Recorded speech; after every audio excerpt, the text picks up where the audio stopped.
lamang magpakarat sa tagpuan na dapat kung saan walang nakakaalam. Sikretong ayaw mabunyag, dapat ay pang sarili lang. Hindi alam ng kanyang nobyo, lihim na ginagawa. Panandalian na ligaya kanyang sinasagawa. Nakasanayan na hinahanap ng kanyang katawan. Diretso lang kanyang tingin, tila walang pakialam sa kasalanan na ginagawa. Kahit pa na mali, alam ng bawal, okay lang pag nangate ay lumande. At teka muna sandali, sa gilid lang ng eskinita walang masama na katawan niya ay iba o baya. Abutin ng magdamag kahit may sumunod na booking. Tuloy lang ang kanyang oras at para hindi mapending. Sayang din naman kasi kung kanyang papalagpasin. Sa dami ng kanyang lalaki walang papaligtasin.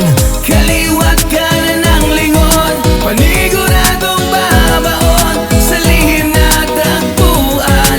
Lais-lais kinita, walang konsensya, basta mairaos lang. Talo-talo pwede na to, nasayang na buhay.